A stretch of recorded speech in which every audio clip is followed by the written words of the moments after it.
안녕하세요. 저는 딸 셋 집안에서 욕심 없이 자란 막내딸입니다. 제게는 나이 차이 좀 나는 연년생 언니들이 있어요. 현재 저희는 다 결혼을 해서 각자의 가정을 꾸리고 있고 또 영영 등을 돌리게 된 사이이기도 하죠.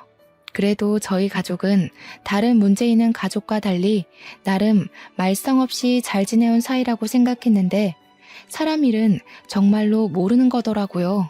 이미 각자 다른 가정이 생긴 시점에서 남보다도 못한 사이가 될 줄 누가 알았겠습니까? 언니들 집안과 연락을 안 하고 지낸 지 좀 되긴 했는데 그동안은 이사한다고 정신없이 지냈고 지금에서야 마음의 여유를 겨우 찾았거든요. 그래서 사연을 한번 써보려고 컴퓨터를 들락날락 했었네요. 제 이야기도 이런 곳에 올라갈 수 있는지는 모르겠습니다. 만약 유명한 곳이라면 어디선가 언니네 식구들이 들을 수도 있겠죠? 솔직히 제발 언니들 귀에 들어갔으면 좋겠다는 생각도 듭니다. 그렇다면 언니들도 자기네들이 그동안 어떤 사람으로 보였는지 깨우치고 반성할 테니까요. 반성할 거란 기대마저 제가 너무 많이 바라는 것일지도 모르겠네요. 지금부터 제가 하고자 하는 얘기를 들려드릴게요. 저의 집이 딸 셋만 있는 집안이라고 했지 않습니까? 저는 귀한 딸 셋 중에서 가장 빨리 결혼을 했고 또 가장 어려운 형편을 살고 있는 자식이기도 했습니다. 저보다 7, 8살 많은 큰언니와 작은언니는 연년생이었고 제가 태어나고 자라는 동안 둘은 이미 단짝 친구처럼 쿵짝이 잘 맞는 자매로 똘똘 뭉쳐 있었어요. 그렇다고 언니들이 제게 못살게 굴었다는 건 아니고요. 그냥 저한테 딱히 관심을 두지 않았어요. 그럴 만도 했죠. 언니 둘은 연년생이다 보니 서로 학교도 같이 다니고 사춘기도 같이 겪고 고민도 비슷했을 거 아니에요. 언니들이 걸어갔던 길을 다시 반복하고 있는 저는 언니들에게 항상 관심 받기였습니다. 그래도 제가 공부나 고민이 있으면 조언을 해주기도 했어요. 하지만 언니들과의 대화는 그 정도가 다였죠. 그럴 수밖에 없다는 걸 이해하기 때문에 저는 언니들에게 서운한 것도 딱히 없었습니다. 부모님 두 분도 언니들 신경 쓰느라 제게 크게 신경을 두지 않아서 저는 혼난 기억도 거의 없거든요. 처음부터 그런 환경에서 컸던지라 제가 이렇게 지내는 건 그저 당연하다고만 생각했어요. 가족의 무관심도 익숙해질 수 있는 요인인지 저조차도 몰랐네요. 제가 욕심 없이 큰 것에 비해 큰언니, 작은언니는 저와 다르게 학창시절부터 실리를 좀 많이 따지는 사람이었습니다. 저는 언니들이 차려놓은 밥상에 숟가락을 얹던 사람이었다 보니 언니들이 장학금을 받거나 상을 타오는 걸 축하만 해줬지 정작 저는 그런 걸 욕심부려 도전해봐야겠다고 생각한 적이 없었어요.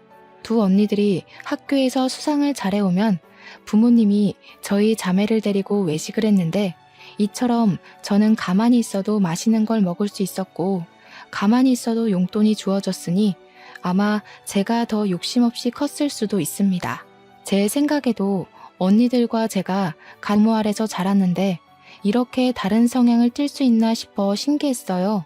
저는 가족의 관심 말고는 뭐 하나 부족한 것 없이 컸다 보니까 돈에도 욕심이 없는 사람이었거든요.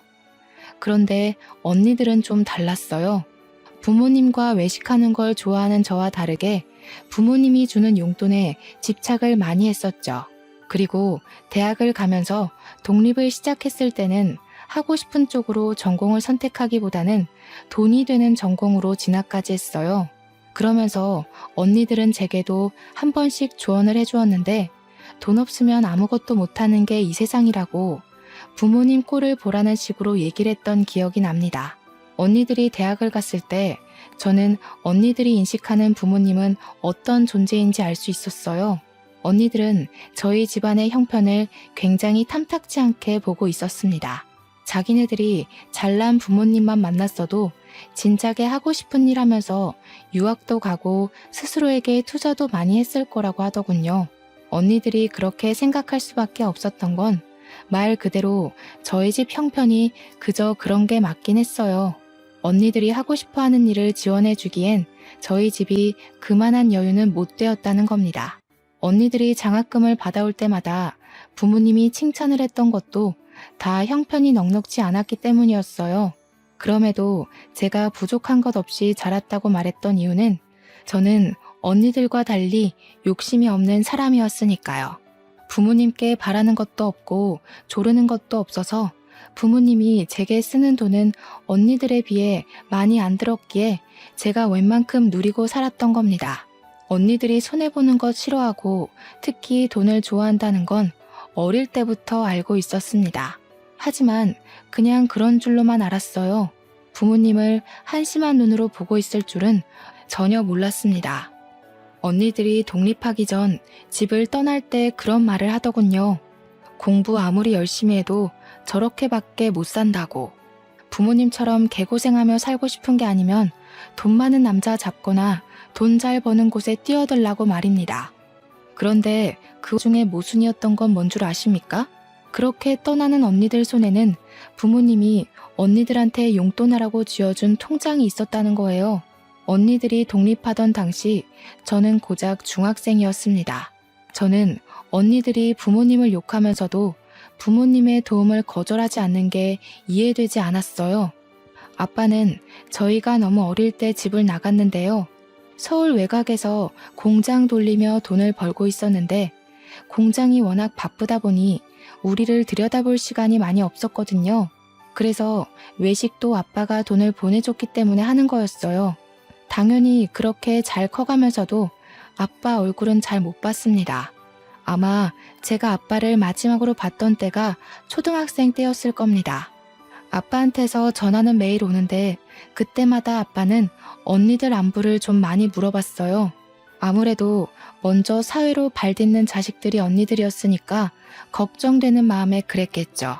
언니들은 둘만 있을 때 아빠 욕을 하다가도 아빠한테 전화가 오면 그렇게 좋아합니다. 아빠한테 애교를 부리면 용돈을 주거든요.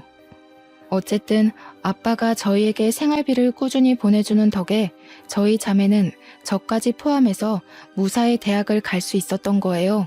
언니들이 지나치게 현실적이라서 괜히 문제를 일으킬 수 있다고 생각하실 수 있는데 사실은 그 반대였어요. 분란을 일으키는 사람은 늘 저였다는 겁니다. 언니들이 성적과 상금에 치열하게 도전할 때 저는 욕심이 너무 없어서 늘 친구들과 놀이터에서 놀았고 문방구에서 군것질을 했었거든요. 그럼에도 엄마는 제가 건강하게 자라주는 것만으로도 충분하다고 그리 간섭을 크게 하지 않았고 그래서 제가 언니들과 달리 마음 편하게 성장했던 것도 있습니다. 그런데 너무 마음이 해이했기 때문일까요? 사회가 얼마나 무서운지도 모르고 제가 덜컥 임신을 해버렸지 뭡니까? 네, 사고 친 거였어요. 대학 들어가고 남자친구가 생겼는데 그만 술 먹고 실수를 해버린 거죠. 당시만 해도 언니들도 아직 결혼 안 하고 빠르게 승진하면서 커리어를 쌓고 있던 때였거든요. 그런데 뭣도 아닌 제가 대학 졸업도 안 한 학생 신분으로 큰 사고를 친 거였어요. 그 때문에 처음으로 저희 집안에선 저 때문에 떠들썩했습니다. 제가 공부 안 하는 철부지였다고는 하지만 그렇게 막 부모님 등골 빼먹을 정도로 일탈을 한 적은 없었거든요. 그냥 위태롭게 줄타기를 하고 있었을 뿐인데 결국 제 길을 제대로 시작해보기도 전에 그 줄에서 떨어져 버린 셈이 된 거였어요. 그땐 아빠까지 집으로 와서 엄마랑 둘이 저를 많이 혼냈습니다. 제가 부모님께 진심으로 혼나본 것 또한 그날이 처음이었네요. 당시 제가 능력도 안 되는 마당이었지만 그래도 아이는 지우고 싶지 않았어요. 남편도 같이 키우길 원했기에 저희는 어쩔 수 없이 갑작스럽게 결혼식을 올려야만 했습니다. 그래도 한편으로 좋았던 건 아빠를 오랜만에 만날 수 있었다는 거예요. 제가 엄마도 좋아하지만 아빠를 무척 그리워했거든요. 아빠가 공식적으론 언니들만 챙기긴 했어도 뒤에서 저를 많이 보살펴줬어요. 용돈보다는 먹는 걸 좋아하는 제게 아빠가 개인적으로 문자를 남겨서 치킨 쿠폰을 보내줬는데 저는 그게 너무 좋았습니다. 사실 치킨 쿠폰을 좋아했다기보단 저를 신경 써주는 아빠의 관심이 좋았던 건데 아빠한텐 제가 치킨에 환장하는 딸로 비쳤을 수도 있겠네요. 아빠는 유리 공장을 운영하는 사람이에요. 일 때문에 제 결혼식 날까지 조금 지각을 했었거든요. 깔끔한 정장을 입었음에도 공장 열 때문에 피부가 많이 꾀지지한 상태로 왔더라고요. 다들 처음에는 우리 아빠인지 몰라봐서 아빠가 신부 대기실을 기웃거리자 불편한 시선으로 힐끔거렸어요. 뒤늦게 알아본 저희 자매가 나서서 아빠를 반겼더니 그제야 사람들도 아빠를 대접해줬습니다. 아빠는 공장이 성공적으로 돌아가는지 축의금을 정말 거하게 줬어요. 그것뿐만 아니라 그날까지도 저희에게 용돈을 따로 크게 챙겨줬죠. 말론 그동안 못 챙겨준 용돈 한꺼번에 몰아주는 거라며 빼지 말라고 받으라 하더라고요. 저는 아빠 손을 잡고 결혼할 수 있다는 것만이 기뻤는데 언니들은 무엇보다 용돈에 기뻤나 봅니다. 받자마자 뒤돌아서 금액이 똑같이 들었는지 확인하더라고요. 아빠는 그걸 지켜보면서 그저 언니들을 귀엽게만 봤어요. 저는 언니들이 부모님을 어떻게 생각하는지 중학교 때부터 알았기 때문에 언니들이 용돈에만 혈안이 되어 있는 모습이 그리 마음에 들진 않았습니다. 그렇다고 어떻게 잔소리를 덧붙이진 못했어요. 저보다 한참 언니들이잖아요.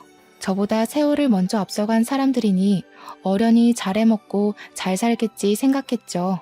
그렇게 사고를 쳐서 일찍 결혼을 하게 되었지만 저는 정말 잘 살았습니다. 남편 되는 사람도 일반 회사에서 성실하게 일하는 사원이었는데 봉급이 높은 건 아니었지만 그래도 저희 부부는 서로 아껴 쓰며 친정집에 합가하여 잘 지냈어요. 딸을 낳고 나서는 아무래도 둘이 살던 것과 달라서 형편이 좀 쪼들렸는데 그나마 친정엄마가 있었기 때문에 먹고 사는 게 문제될 만큼은 아니었습니다. 이렇게 사는 게 고되긴 해도 서럽지 않았던 건 고나리지라는 시부모가 없었기 때문인데요. 시부모님은 남편 어릴 때 일찍 돌아가셔서 남편은 친척집에서 컸다고 했습니다. 저보다 남편이 더 결혼을 하고 싶어 했는데 그 이유는 남편 말로는 결혼을 하면 친척집에서 완전히 독립할 수 있었고 그립던 가족이 돌아온 것 같다고 했어요. 아마 한량으로 살던 제 마음을 단단하게 붙잡아준 사람이 남편이 아닌가 싶어요. 부모님이랑 언니들도 저에게 이렇게까지 가정에 대한 책임감을 갖도록 만들어주진 못했는데 남편의 진심을 통해서 저는 아이와 남편에게 최선을 다하는 가족이 될 거라고 다짐했거든요. 그래서 남편만 벌이를 해오는 것이 마음 불편했어요. 아무래도 애를 키우려면 남편 혼자서 경제 부담하는 건 힘들 테니 저도 일을 하고 싶더라고요. 하지만 문제가 뭔지 다들 아시죠? 아이를 봐줄 사람이 필요하다는 거요. 친정엄마한테 감히 부탁하기 미안해서 며칠간 좋은 방법만을 고민하고 있던 차였어요. 아무래도 제 얼굴에서 티가 났나 보더라고요.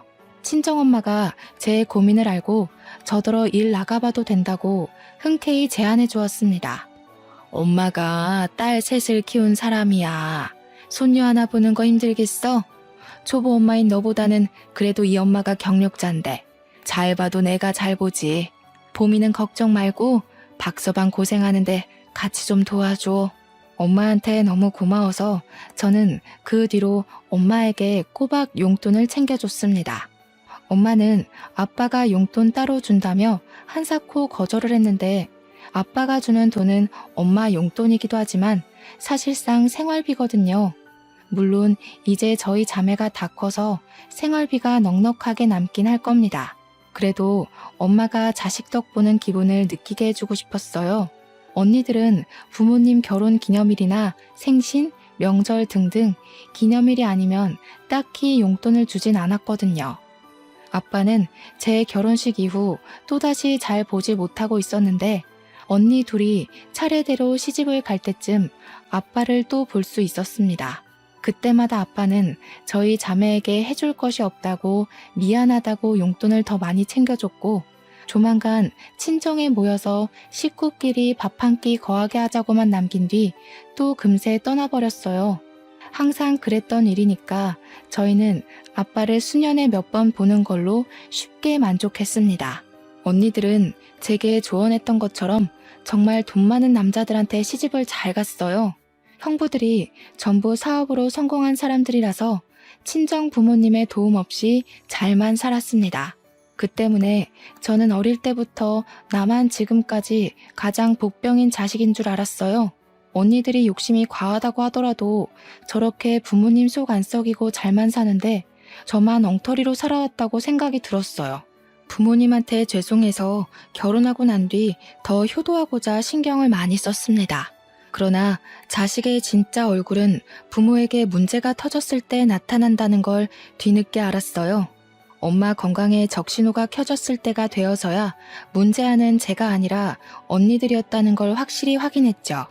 엄마는 잘 지내다가도 한 번씩 가슴 중앙이 아프다고 두드리길 몇 번 그랬는데 한날 주방일 보다가 명치 부근을 부여잡고 주저앉은 적이 있었어요. 마침 저랑 남편이 있었기에 병원으로 바로 옮겨질 수 있었는데요. 그날 엄마는 협심증 판단을 받았습니다. 그땐 아빠가 하필 해외에 출장을 나가 있을 때였거든요. 제가 아빠한테 개인적으로 연락을 해 엄마 상태를 알렸지만 아빠는 한국으로 곧장 들어오고 싶어도 그럴 수가 없었어요. 코로나 시국 때문에 비행기 운행이 중단돼서 한동안 난리가 났었잖아요. 저희 아빠가 바로 그 시기에 걸려 해외에서 오도 가도 못하는 상태가 돼버린 겁니다. 아빠는 저에게 엄마를 잘 부탁한다고 하면서 귀국할 방도를 찾아보겠다고 엄마 치료에 돈 아끼지 말고 무슨 일 있으면 연락만 주라고 했습니다. 저는 두 언니들한테도 연락을 했는데요. 제 연락에 늦게나마 도착한 언니들은 형부랑 같이 왔더라고요. 그런데 적어도 병문안을 왔다면 괜찮냐는 말 한마디는 물어야 정상이 아닌가요? 언니들은 그런 안부도 안 묻고 엄마한테 인사도 안 하더니 증상이 구체적으로 뭐냐고만 묻는 거 아니겠습니까? 언니들 태도가 불쾌했지만 저는 늘 언니들에게 분란을 조정하는 사람이 아니었기에 고지곧대로 엄마 병세가 어떤지 설명을 해주었습니다. 그랬더니 큰언니가 저를 몰래 병실 밖으로 데리고 나와서 은밀하게 뭔가를 묻더라고요. 지금 생각해도 기가 찬데 엄마가 아픈 마당에 장년아 되는 사람한테서 제가 무슨 말을 들은 줄 아시나요? 너 엄마랑 계속 같은 집에서 지냈다고 했지? 그럼 혹시 엄마가 따로 사망보험금 들어놓은 거 있는지 알아? 아빠한테 들은 거 없어? 사망보험금? 그런 건 모르겠는데 내가 어디 그런 거에 관심 있는 사람인가? 근데 그건 왜? 엄마가 돌아가신 것도 아닌데 그런 걸 왜 물어? 설마 언니 엄마 돌아가신다고 보는 거야? 목소리 낮춰. 넌 내내 엄마랑 같이 살았으면서 그런 것도 모르니? 그리고 협심증이 왜 오는지 모르지? 엄마 저렇게 쓰러질 정도로 크게 온 거면 이미 심각성이 극에 달했다는 거야. 너 아니었으면 엄마 이미 이 세상 떴을 거라고. 무슨 말을 그렇게 쉽게 해. 엄마가 위험할 뻔했던 거 맞아. 그래서 지금 치료 잘 돼서 회복 중이잖아. 그럼 다행이라고 생각해야지.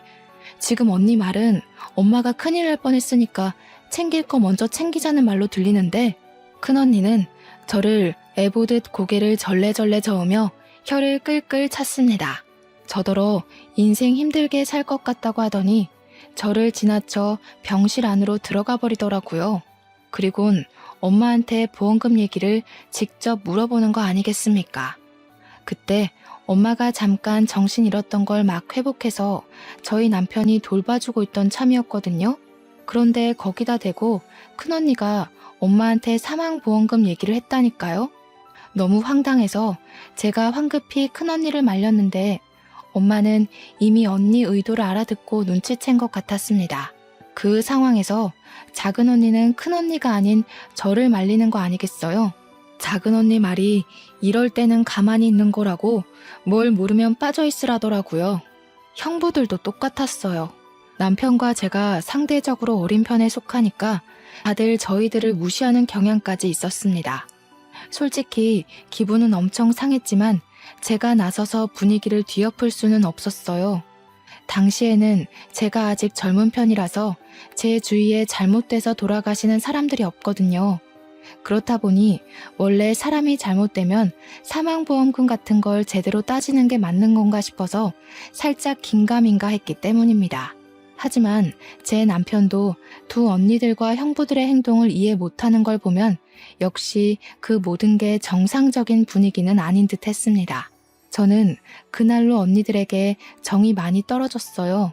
차라리 언니들한테 연락하지 말 걸 후회도 했고 앞으로는 연락이나 안부를 넣지 말아야겠다고 다짐도 했죠. 엄마는 입원이 불가피할 정도의 상태였기 때문에 치료를 위해서 입원을 해야만 했습니다.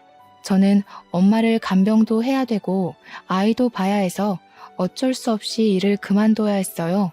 최대한 제가 엄마 옆에 있을 거지만 그래도 아직 우리 딸이 아기다 보니까 아이를 하루 종일 병원에 둘 수 없잖아요.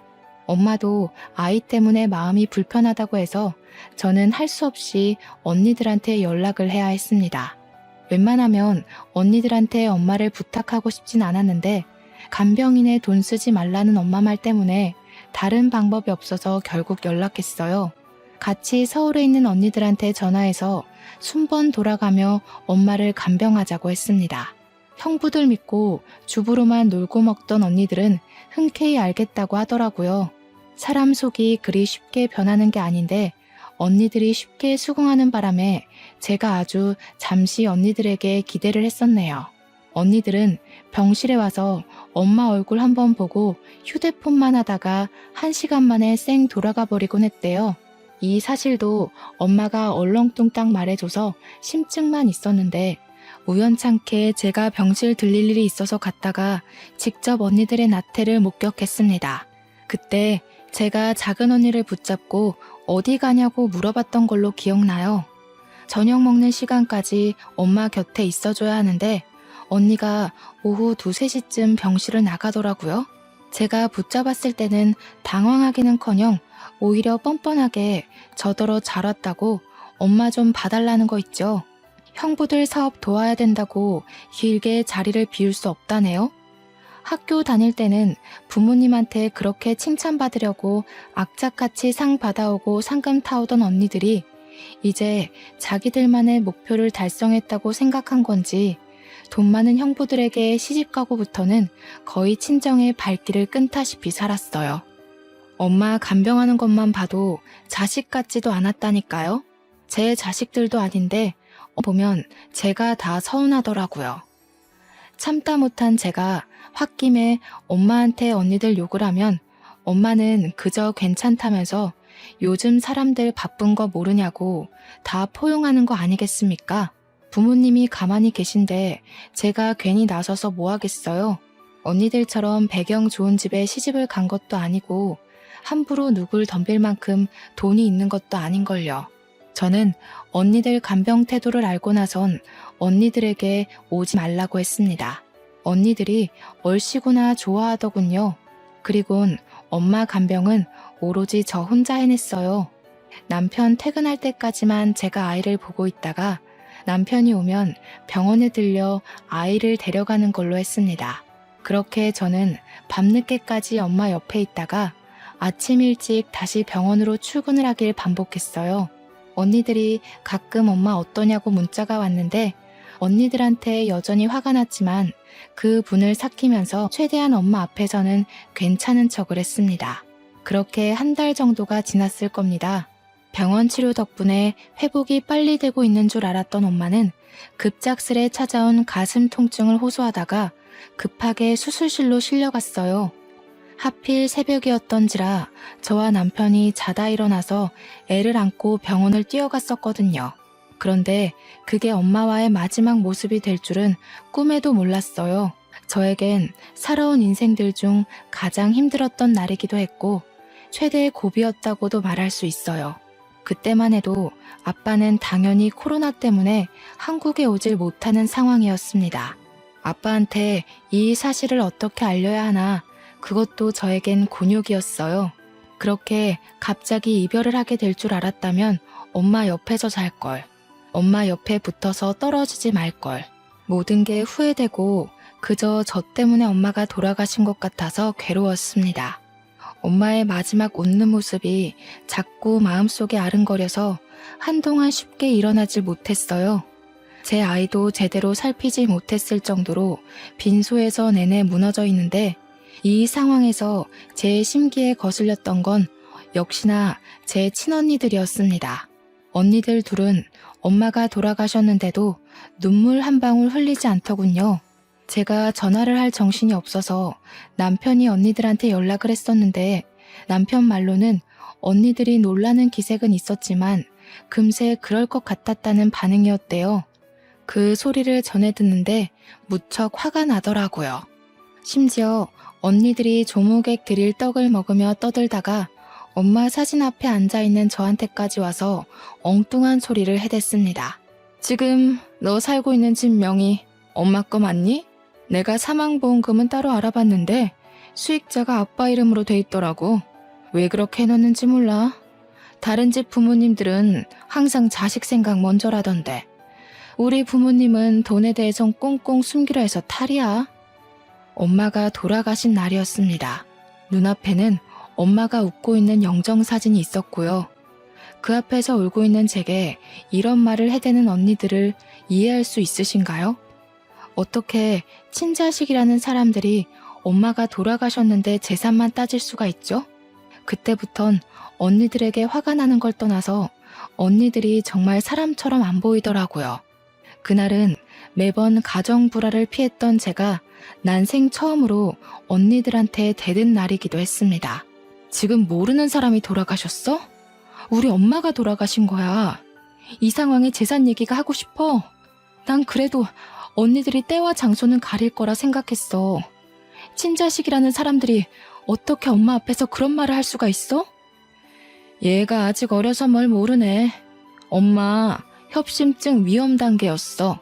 어차피 돌아가실 거였다고. 뻔히 정해져 있는 미래에 희망을 걸긴 왜 걸어? 진작에 마음 정리 다 했어야지. 넌 네가 엄마 간병했다고 생각하지? 웃기는 소리 마. 너는 엄마를 옆에 두고서 살 수 있다고 희망 고문하고 괴롭혔을 뿐이야. 뭐라고? 정말 미쳤어. 미치지 않고서야 엄마한테 그런 소리를 할 수가 없지. 엄마 아빠가 언니들한테 드린 공력이 아까워. 어떻게 이 상황에서 돈 얘기가 먼저일 수 있는 거야? 진작에 마음 정리를 했어야 했다고. 그래서 언니들은 버젓이 살아있는 엄마 정리하고 돈 빼낼 궁리만 했니? 아, 시끄러워. 알려주기 싫으면 말아. 귀찮게 아빠랑 의논하게 생겼네. 너 혹시라도 엄마 앞으로 된 재산 혼자 꿀꺽할 생각은 마. 네 형부들 어떤 사람인지 알지? 너랑 네 남편, 네 애 앞날 편하고 싶으면 개수작은 안 부리는 게 좋을 거야. 그날 큰언니와 제가 대판 싸움을 벌였는데 주변 사람들도 죽은 사람 앞에 두고 이런 싸움을 벌이고 있는 게 믿기지 않았는지 입을 싹 다물고 있더라고요. 그건 사람들 신경 돌리는 데만 집중하고 있는 작은 언니와 형부들도 마찬가지였습니다. 저는 엄마 장례를 치르는 3일 내리 혼자인 기분이었어요. 특히 엄마 마지막 발인 날 큰형부가 엄마 영정사진을 들려고 하길래 그때 제가 또 난동을 부렸습니다. 정말 뭐에 신 사람처럼 미쳐서 악을 지르니까 장례 복지사도 제 남편이 영정사진을 들 수 있도록 해주더라고요. 남편마저 없었다면 우리 엄마 가는 길이 너무 불쌍해서 제가 견디지 못하고 혼절했을 겁니다. 실리를 따지는 순간 언니들처럼 저렇게 밑바닥이 된다는 사실, 그걸 가족을 보고 깨우쳤다는 게 정말 속상한 일이지 않습니까? 그 길로 저는 친언니들을 제 삶에서 완전히 배제했습니다. 물론 친언니들도 제게 따로 연락을 안 하긴 했어요. 엄마랑 살던 집이 아빠 명의로 되어 있는 걸 알고 더 연락을 안 하는 것 같더라고요. 참 징한 사람들이죠. 형부들이 사업 잘해서 명품을 그렇게 휘두르고 다니면서도 콩고물 같은 친정 재산까지 탐을 내는 것 좀 보세요. 돈에 대한 욕심이 정말 끝도 없으려면 이렇게까지 과욕을 부릴 수 있나 봅니다. 언니들의 금전욕 정말 지긋지긋하네요. 아빠한테 엄마에 대한 소식을 알리는 것도 정말 힘들었어요. 제가 엄마의 죽음을 제 탓했던 것처럼 아빠도 자책을 많이 했어요. 자신 때문에 엄마가 홀로 고생 많이 해서 그런 거라고, 엄마 가는 길을 지켜주지 못해 괴로워하셨습니다. 야속하게도 시간은 생각보다 빠르게 흘러갔는데요. 저는 엄마 없는 집에서 엄마 생각을 하며 적적하게 1년 정도 보냈습니다. 어느 날 뉴스를 보니 몇 군데는 비행기 운행이 가능하다는 소식이 들려오더군요.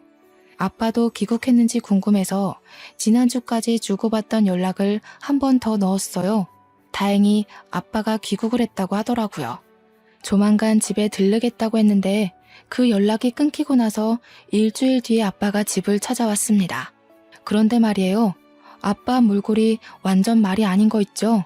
아빠가 아빠 입으로 신원을 증명해주지 않았다면 그냥 동네 거지가 초인종을 눌렀다고 생각했을 정도였습니다. 그만큼 아빠는 노숙인 몰골로 집 앞에 서 있었어요. 아빠, 도대체 무슨 일이 있었던 거예요? 어쩌다가 이런 고생을, 추운데 옷까지 얇게 입으시고 일단 들어오세요. 들어와서 얘기해요. 시기가 겨울이었는데 저희 동네가 유독 바람이 많이 도는 곳이라서 더 추웠거든요. 그런데 아빠는 누더기 같은 티셔츠만 입고 있고 겉옷은 안 입고 있더라고요. 감기라도 걸릴까봐 얼마나 걱정이 되던지 얼른 따뜻한 곳으로 모셔야 될 것 같아서 아빠 손을 잡고 안으로 안내했습니다. 보일러를 후끈후끈하게 틀고 따뜻한 차를 준비했어요.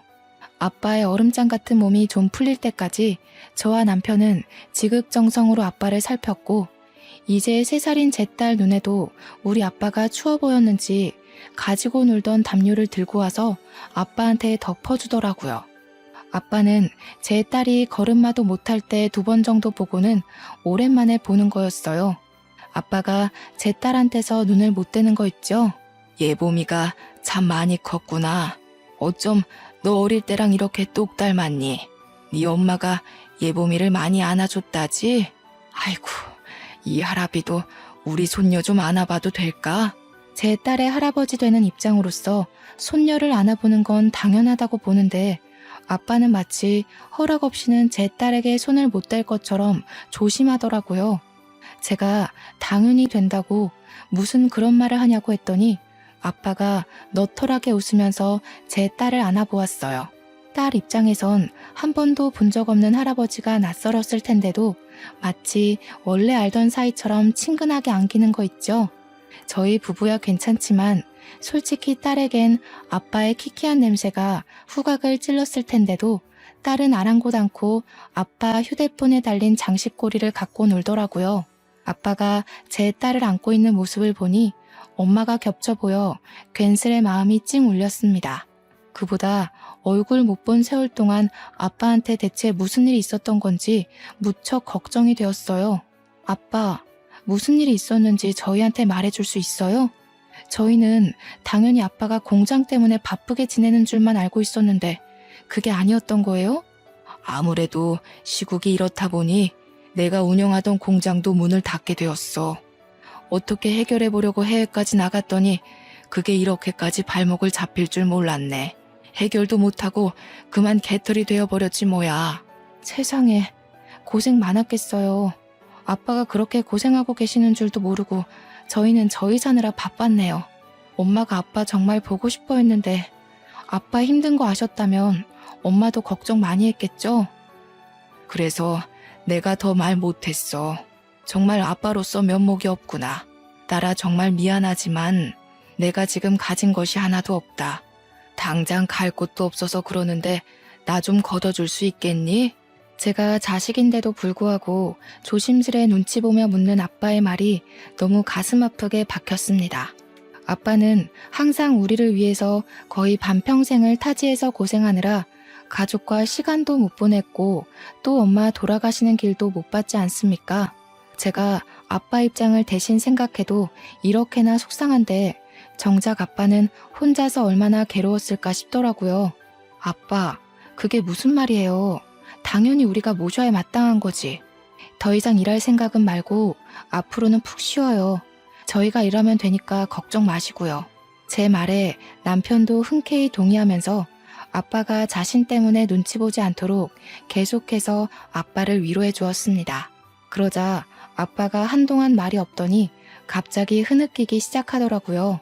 딸이 아빠 얼굴에 손을 깔짝깔짝대면서 눈물을 닦아주었고 남편은 얼른 휴지를 가져와서 아빠한테 드렸어요. 아빠는 남편에게 고맙다고 하면서 뒤이어 갑자기 눈물을 보인 이유를 말해주었는데요. 그 사실이 제 인생을 바꿨고 당혹스러운 충격을 안겨주었습니다. 내가 너희 집에 오기 전에 하루 이틀 간격으로 큰애랑 둘째 집에 들렀다가 왔다. 그런데 그 녀석들 둘 다 거지꼴이 된 나를 모른 채 하더구나. 그러니까 아빠 말씀은 아빠가 귀국했다는 소식을 연락받은 큰언니가 아빠가 집을 당도했을 때 엄청 반기면서 문을 열었대요. 그런데 아빠의 몰골과 거지꼴이 된 사연을 듣자마자 얼굴색 싹 변하면서 아빠를 모른 척했다고 하더라고요. 그리고 작은 언니 또한 아빠 꼴을 보자마자 놀란 표정을 짓더니 아빠인 걸 막 부정하면서 경찰에 신고할 거라고 협박까지 했다더라고요. 아빠가 맞는다는 걸 알아채고 나서는 아빠를 밀어내며 형부랑 같이 대놓고 문전박대를 했다고 했습니다. 아빠는 두 언니들 대응을 회상하며 또 한 번 상실감을 느꼈는지 휴지로 눈물을 몇 번 더 훔쳤어요. 같은 배에서 나온 자식이라도 이렇게 다를 수 있다는 걸 네가 알려줬구나. 너희 엄마가 먹여주고 키워주면서 그 고생을 했는데 이 천벌 받을 것들. 아무짝에 쓸모없는 그런 자식들은 나도 더 이상 필요가 없다. 우리 막내딸, 네가 엄마 마지막 가는 길도 외롭지 않게 지켜줬다고 했지? 이 돈 바꿔라. 아빠의 뒷주머니에서 꼬깃꼬깃 꺼낸 것을 제게 내밀었습니다. 좀 많이 해진 통장이더라고요. 그리고 그 안에는 무려 18억의 숫자가 기재되어 있었습니다. 저랑 남편은 놀라서 이게 뭐냐고, 이 돈을 왜 우리를 주냐고 했는데 그 다음 아빠가 해주는 말이 제게 두 번의 충격을 안겨주었습니다. 아빠가 사실은 저희 자매를 시험해보기 위해 일주일간 거짓말을 해왔다는 거 아니겠습니까? 무슨 말인지 이해를 못해서 대답을 안 하고 있었는데 아빠가 착잡한 마음으로 설명해 주더라고요. 미안하구나. 나도 아빠로서 이래선 안 된다는 거 알지만 너희들 효심을 보기 위해서 일부러 시험을 한 거란다. 엄마가 죽기 전에 나한테 연락이 왔었어. 큰딸이 사망보험금에 대해 물었다고. 그 소리를 듣는데 내가 심장이 얼마나 떨리던지 내가 가진 재산을 너희에게 공평히 나눠주면 안 되겠다는 생각이 들더라고. 아빠가 공장이 망한 건 거짓말이래요. 해외로 출장을 갔던 건 공장을 살려보기 위해 도움을 청하러 간 것이 아니라 공장이 잘 돼서 해외로 확장이 되었기 때문이라고 했어요. 단순히 우리 자매의 인간성을 시험하기 위해 일부러 거짓 분장을 하고 나타난 거라고 했습니다. 엄마가 아빠한테 큰언니 말을 전하면서 아빠 또한 큰언니와 작은언니의 욕심을 어느 정도 예측하고 있었다고 하더군요.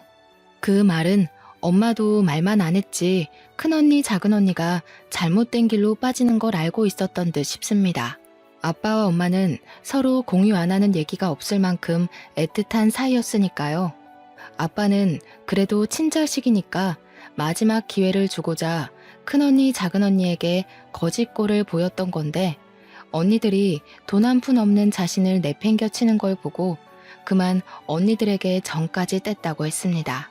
그리고 사실은 저에게 제일 기대를 안 했다고 했어요. 제가 잘 못 살고 있다는 걸 아빠가 알고 있었다고 하더라고요. 아마 엄마가 저희 부부와 같이 살면서 저희 부부 형편을 아빠한테 공유했겠죠. 그래서 아빠는 형편 힘든 저에겐 시험을 해보지 않으려고 했대요. 그럼에도 저희 집에 거짓골로 나타났던 이유는 어디 들리지를 못해서 그대로 저희 집을 찾았던 거래요. 근데 제가 아빠를 보자마자 보인 행동이 언니들처럼 차가운 응대가 아니라서 놀랐다더군요. 오히려 제가 자신의 더러운 손을 붙잡아주는 바람에 저에게도 슬쩍 시험을 해봤다고 했습니다. 제가 어려운 형편임에도 아빠의 신세를 기꺼이 받아준 것에 아빠가 감동을 해서 온 거라고 했어요. 그러면서 하는 말이 아빠가 모든 재산을 저에게 상속하겠대요. 제게 현금으로 준 18억 외에 공장 지분과 아파트, 그리고 다른 부동산 소유물까지 모두 저한테 주겠다고 했고 변호사까지 선임해서 유언장을 써놓을 예정이라 했습니다.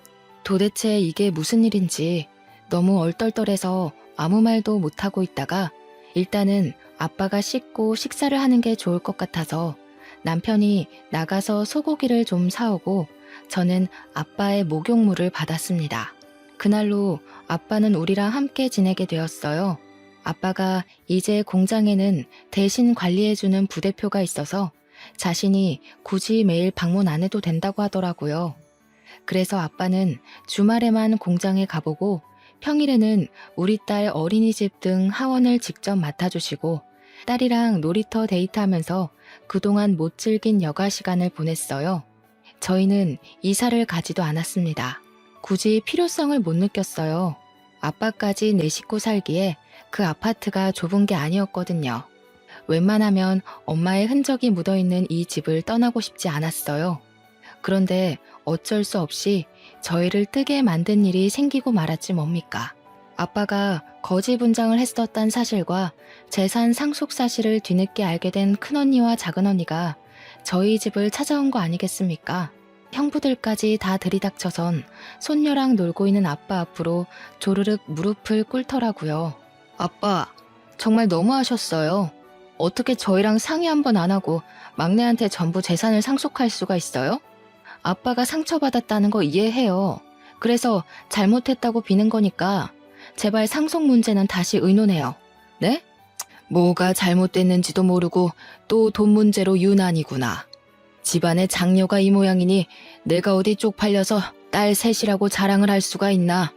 너희한테 부모는 돈 없으면 내쫓고 돈 많으면 대접해주는 그런 존재냐? 난 더 이상 날 돈으로 보는 자식들 필요 없다. 이미 내 마음속에서 다 지워버렸어. 쏙 나가. 듣자 하니 형부들도 그리 떵떵거리던 사업이 휘청 기울었나 보더라고요. 아빠가 화내실만 하지 않습니까? 큰언니랑 작은언니가 호소하면서 잘못했다고 빌긴 하는데 어째 호소하면 할수록 더 밉상인지 모르겠어요. 뒤에서 듣는 제가 다 기가 막히더라니까요. 형부들도 사업 자금이랑 빚 때문에 아빠 재산에 목숨 매며 도와달라고 고개를 쳐받고 있는데 그걸 보면서 언니들이 참 자기네들이랑 똑같이 돈에 미친 남자를 만났구나 싶었어요. 결국 아빠는 언니들 꼴 보기 싫다면서 상 좀 그만하고 방으로 쌩 들어가 버렸습니다.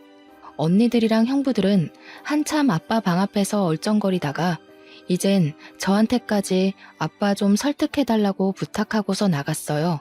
그리고 저희는 아빠의 권유로 결국 큰언니 작은언니네가 모를 곳으로 이사를 가게 되었습니다. 엄마와 추억이 깃든 곳을 두고 온 것이 마음에 걸렸지만 아빠가 엄마를 직접 보러 자주 가자고 해줘서 그 집을 놓아줄 수 있었네요. 이사간 곳은 아빠가 다니는 공장과 가까웠는데 그곳이 사실 남편 직장과는 거리가 좀 멀거든요. 그런데도 남편은 한마디 불평 안 하고 아빠가 선택한 집으로 이사를 했는데요. 아빠가 그쪽으로 이사간 이유가 다 있더라고요. 자네, 나랑 같이 공장 일 해보지 않겠나? 내가 이제 슬슬 건강에 신경 써야 될 나이잖아. 우리 딸이랑 같이 공장 인계 받으면 좋을 것 같은데. 어떤가? 예? 제가 어떻게 그 큰일을... 전 그리 그릇이 큰 사람 아닙니다, 장인어른. 혹시라도 제가 했다가 공장 잘못되면 저 책임질 능력도 못 돼요. 처음엔 남편이 공장 규모에 놀라서 대표 인계를 마다했는데 아빠가 성실함만 갖추고 있다면 누구나 할 수 있는 일이라고. 아빠가 본 사람들 중 제 남편이 제일 성실하다면서 용기를 주어서 그 제안을 받게 되었습니다. 남편은 아빠한테 너무 감사하다고 눈물을 흘렸어요. 현재 남편은 아빠와 같이 공장으로 출퇴근하면서 인수인계 받는 중입니다. 아빠는 정말 남편한테 공장 대표를 온전히 떠맡길 생각으로 정말 꼼꼼하게 가르치고 있어요. 남편이 힘든 내색 안 하고 잘 따라주는 게 얼마나 자랑스러운지 모릅니다. 저는 딸이 좀 더 크면 뒤이어 배워볼 생각이에요. 아마 이대로라면 자식이 2명, 3명 있더라도 무리 없이 키울 수 있을 여건이 될 것 같아요.